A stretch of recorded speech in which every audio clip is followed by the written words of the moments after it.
It's Quebec's podcast on the Canada's Podcast Network. Donc aujourd'hui avec nous, François Lantier-Nadeau, partenaire et lead marketing chez Snipcart, une solution de commerce en ligne pour développeurs. Donc François, merci d'être à l'émission avec nous aujourd'hui.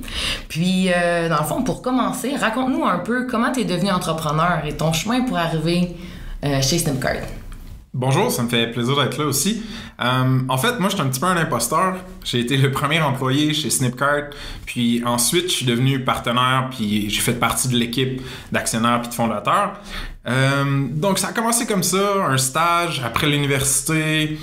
Je voulais m'améliorer côté technologie, je voulais mieux comprendre le travail que les développeurs et les programmeurs faisaient dans notre économie. Donc, j'ai trouvé Spectrum, une boîte de développement web à Québec, qui, eux, étaient en train de lancer un produit numérique qui s'appelait et s'appelle encore Snipcart. Et puis, long story short, c'est comme ça que je les ai rencontrés, puis je me suis joint à cette équipe-là. Puis, qu'est-ce que ça fait, Snipcart? Yes, bonne question. Dans le fond, Snipcart, c'est une solution de commerce en ligne qui est... Pour simplifier la chose, là, on peut dire que c'est un plugin ou un add-on que tu vas... trouve à mettre par-dessus n'importe quel site web, application web. Ça marche vraiment juste dans le front-end, donc du côté client. C'est super facile à utiliser pour les développeurs. Parfait. Puis dans le fond, un des angles du podcast, c'est d'en connaître plus sur la ville en soi. Donc Snipcart a été créé ici à Québec. Donc selon toi, quels sont les avantages de faire des affaires à Québec? Puis aussi, de l'autre côté de la médaille, quels sont les défis de faire des affaires à Québec?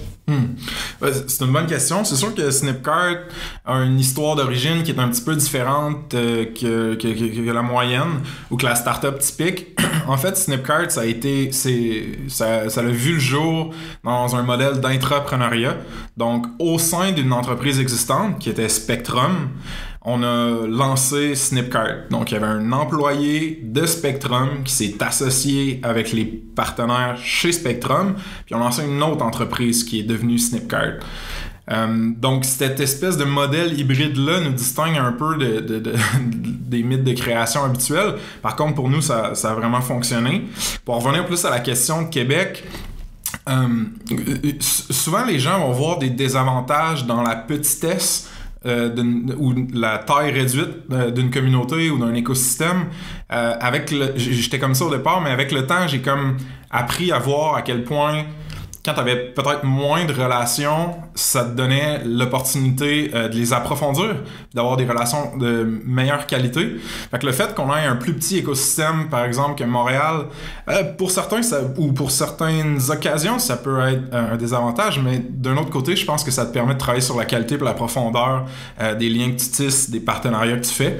Fait que c'est ça que je trouve vraiment cool. On a du talent aussi à Québec, on a des bons programmeurs, des bons designers, du monde en marketing de plus en plus qui sont plus modernes côté web et tout. Sinon, les désavantages, écoutez, le flagrant qui est comme tout le temps l'éléphant dans la pièce, c'est l'OQLF, là, puis la langue française. Ça se trouve à être une contrainte sociopolitique très forte, légale aussi, qui va faire fluctuer peut-être comment tu fais ton message marketing, comment tu fais ta publicité et tout. Puis bon, ça, je veux pas tourner ça dans un podcast politique, mais tu sais, ça peut être certaines contraintes ou des pensées si bien, surtout quand tu veux exporter ou opérer à l'international. Nous, Snipcart, c'est un SaaS, Software as a Service. Tu utilises l'application en nous payant une fois par mois, c'est recurring. N'importe quel développeur partout dans le monde peut l'utiliser. Donc, notre cible puis notre marché principal, même si nous, on est à Québec, c'est les États-Unis, l'Australie, l'Europe puis le Canada anglais. Alors, pour nous, ces contraintes québécoises-là avec l'OQLF ont été un petit peu... une certaine épine. On est en train de régler ça là, justement avec eux, puis de produire le contenu qu'on doit produire, puis respecter un petit peu ces contraintes-là qui... C'est ça. C'est bon. Puis dans le fond, admettons que tu rencontrais quelqu'un qui voudrait venir démarrer son entreprise à Québec, sachant ce que tu sais aujourd'hui, est-ce qu'il y aurait des choses que tu aimerais lui dire pour justement faciliter son développement d'entreprise ici? Ouais, c'est une bonne question. Je pense que moi, je suis pas nécessairement, tu sais, souvent je prends la parole sur la scène puis tout ça, puis je peux avoir l'air extraverti, je le suis pas vraiment en réalité. Donc, tout ce qui est networking, les 5 à 7, ce genre de trucs-là, je trouve pas ça super facile. Par contre, je suis forcé d'admettre que la participation à certaines activités comme des meetups, comme chez Spectrum avec SPK l'écosystème, on organise beaucoup d'événements qui parlent de la tech, de la culture, de l'éthique, du marketing, de plein de choses comme ça. Juste d'aller voir, tu sais, les micro-communautés qui existent déjà dans un écosystème comme Québec, puis de commencer à voir si ça clique avec certains de ces acteurs-là, puis tout ça. Je pense que ça va vous donner le pouls de comment, mettons, la business, ça se fait un petit peu à Québec plus rapidement que si vous, je sais pas, étudiez des trucs ou demandez à des sources officielles de ministère. Je pense que le plus que tu te colles au terrain, le mieux pour avoir des meilleurs insights à ce niveau-là. Parfait. Puis dans le fond, comme tu disais, tu disais que t'as l'air des fois extraverti, mais t'es quand même introverti. Tu sais, je pense que c'est une réalité que plusieurs personnes dans l'entrepreneuriat ont. Puis on sait que des fois, certaines de nos meilleures idées viennent quand on s'y attend le moins. Puis d'où la question, y a-t-il un endroit dans la région de Québec, près de chez toi ou près du bureau ou vraiment dans les environs où t'aimes aller te ressourcer, t'inspirer ou juste penser à ton entreprise, décrocher? C'est une bonne question.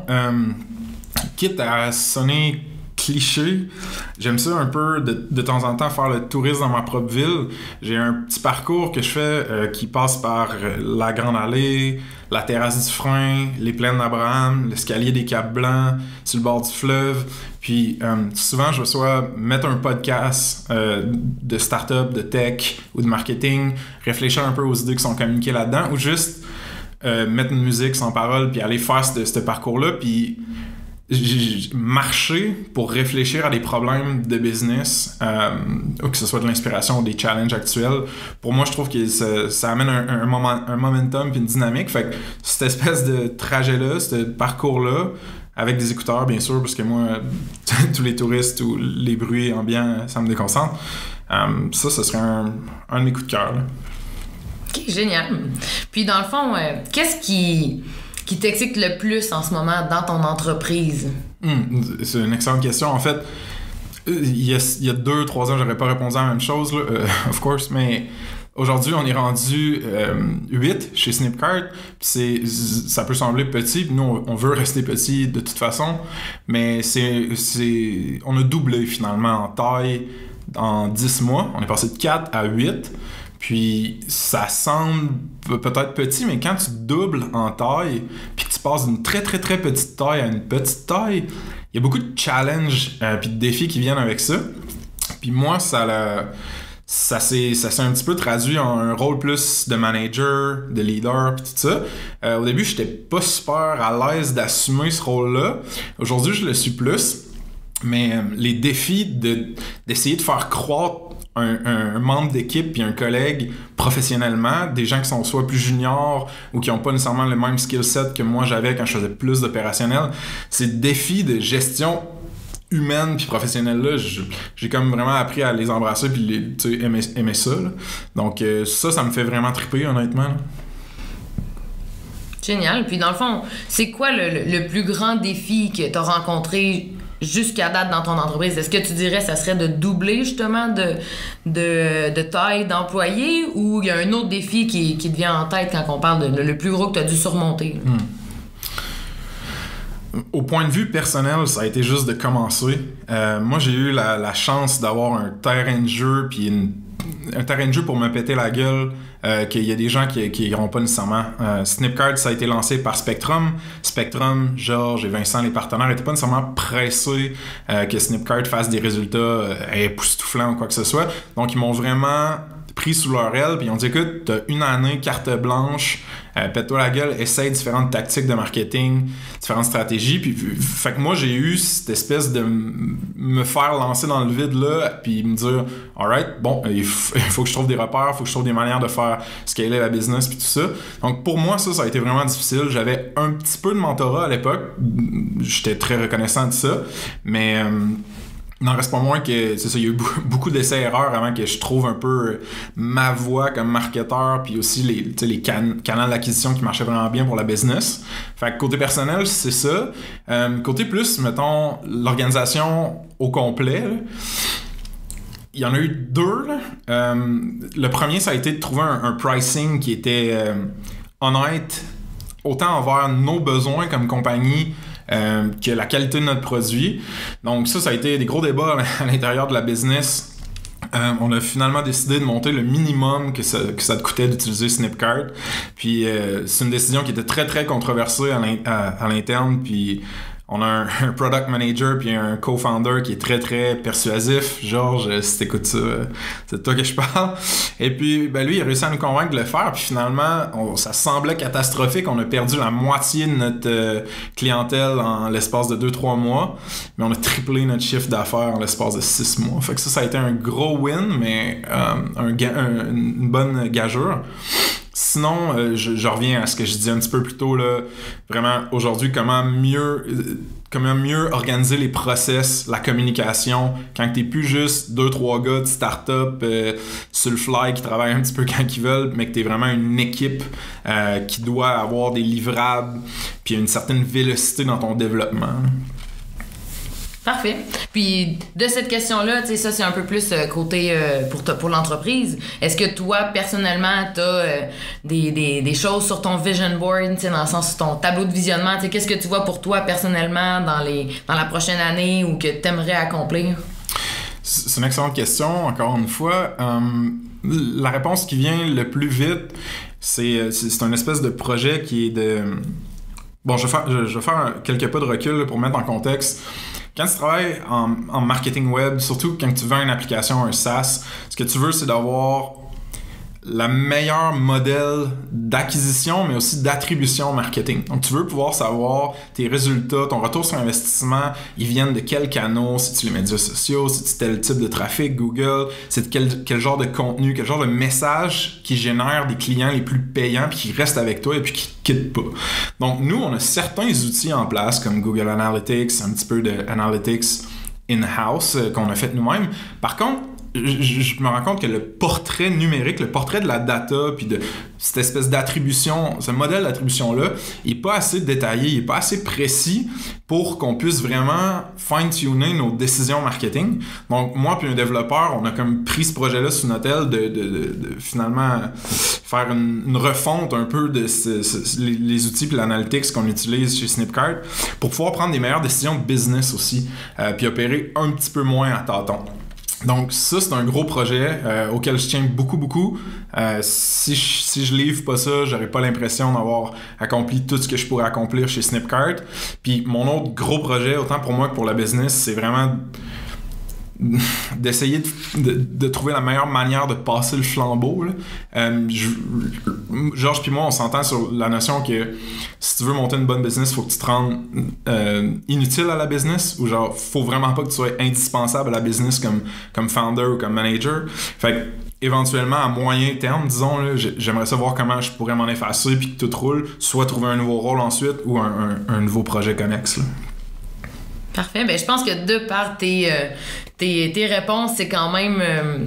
je crois que les auditeurs peuvent quand même se reconnaître là-dedans, ou que, tu sais, même si c'était une question personnelle, ta vie personnelle et professionnelle est tellement liée que ce que tu es capable d'accomplir dans ton entreprise, ça va vraiment être un accomplissement personnel aussi. Donc le point de vue... Ouais, je comprends. Le point de vue plus personnel, c'est sûr que les défis que j'ai sont ennuyeux parce que je deviens un peu plus vieux, puis j'apprends à tirer beaucoup de satisfaction de la routine, puis des choses simples, de passer du temps avec ma famille, passer du temps avec les amis qui me restent ici à Québec, entretenir ma relation avec ma copine, des choses qui sont simples, mais quand on les fait bien, ils sont saines, puis c'est ça qui maximise le bonheur à la fin de la journée, puis à la fin d'une vie finalement, là, pour pas être trop cosmique, philosophique. Mais pour moi, d'essayer d'avoir une meilleure stabilité à ce niveau-là, là, des gens qui m'entourent, puis d'avoir un meilleur input dans leur vie aussi, en dehors du travail, ça reste ultra important. Ben, génial. Mais merci d'avoir ouvert la porte à ta vision personnelle. Oui, of course. Puis aussi d'avoir partagé sur l'entreprise, sur ton développement, puis aussi sur Québec. En fait, en ce moment, on va aller à la deuxième partie de l'entrevue, qui est la partie des questions rapides. Oh. Donc, l'objectif est que tu répondes avec la première chose qui te vient en tête le plus rapidement possible. Ça peut mal tourner, ça, dans le fond. Oui, on sait jamais. Donc, si tu ne faisais pas ce que tu fais maintenant, que ferais-tu comme métier? Wow. Je pense que je serais un genre de publiciste qui écrit des slogans créatifs puis qui essaie de monter des publicités, vidéos, télé. C'est comme l'avenue traditionnelle de marketing que j'avais considérée avant de tomber à deux pieds dans le web. OK, parfait. Puis parlant d'écriture, si tu devais choisir un mot pour te décrire, lequel serait-il et pourquoi? Transparent. Transparent parce que même si je fais le plus d'efforts possible pour cacher mes émotions ou camoufler une joie, une excitation, une peine, une tristesse, une frustration, ça marche jamais. J'ai le génétique de tout ce que je sens, je l'ai décrit d'en face. Fait que pour les relations positives, mes amis, c'est cool parce que ça me permet de communiquer de façon plus puissante.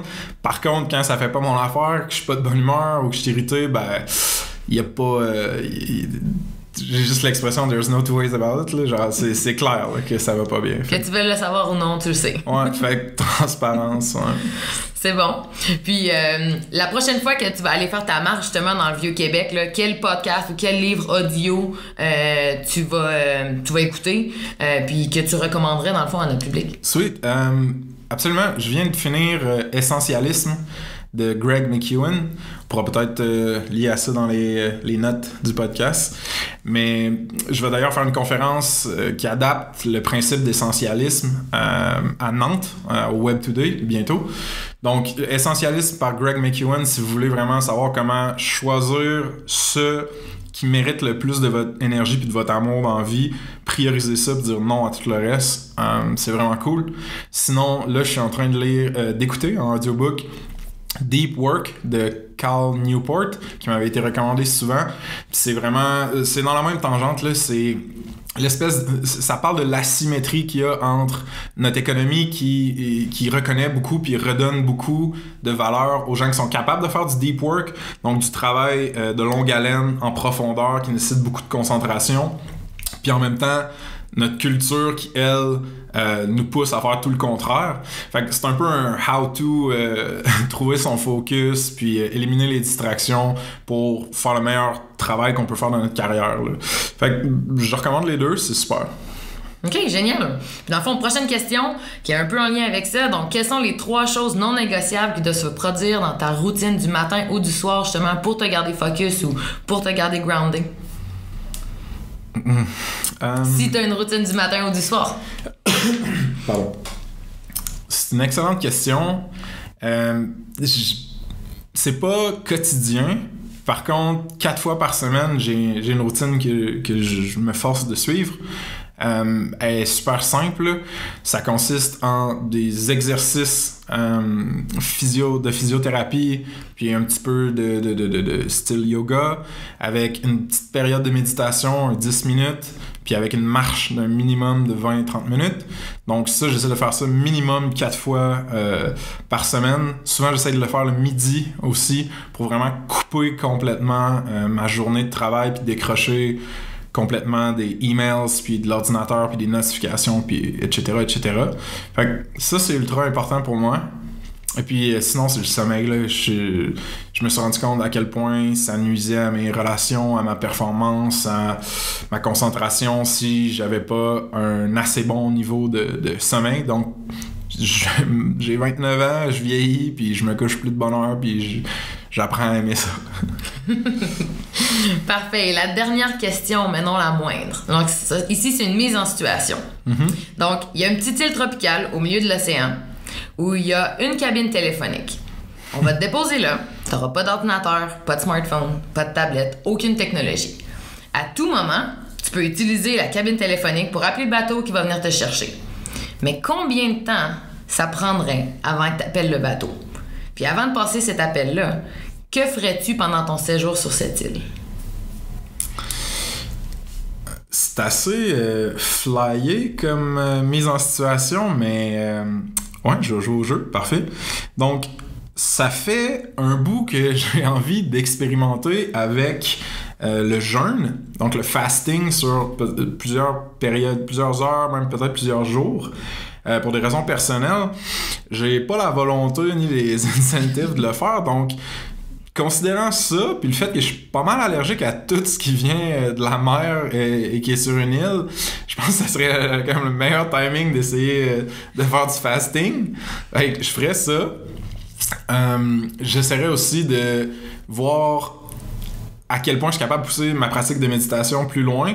Par le passé, quand j'étais comme plus hardcore, craqué là-dedans, j'ai déjà fait 45 minutes, 1 heure, ce qui n'est pas des gros scores comparé à ceux qui font des... Je vais pas dire score parce que c'est pas une compétition de méditation, blablabla.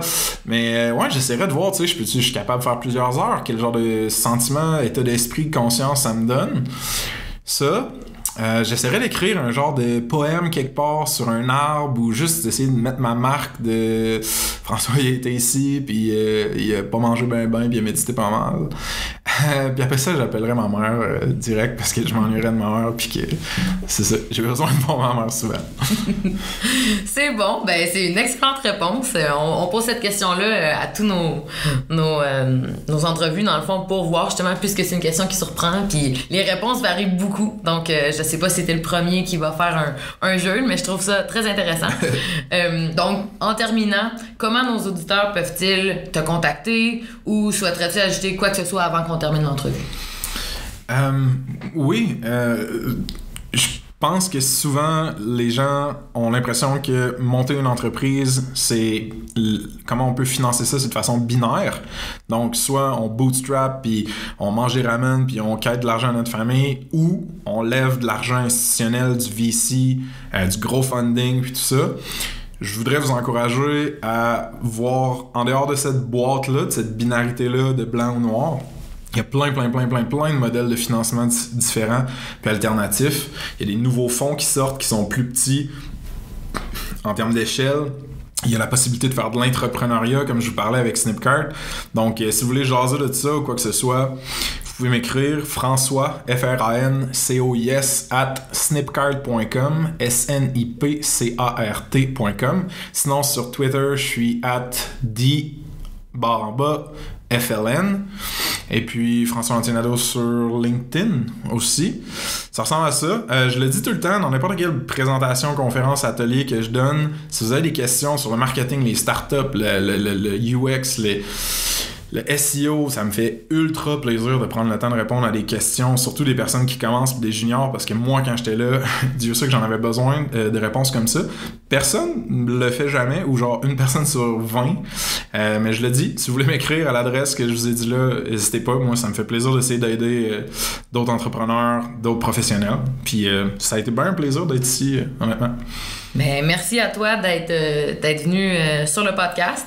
Donc, j'ai beaucoup appris sur toi de par les mises en situation. Puis, je suis sûre que nos auditeurs aussi ont appris sur toi, sur ton entreprise, sur ton parcours. Donc, merci à vous d'être à l'écoute et nous vous reverrons la prochaine fois.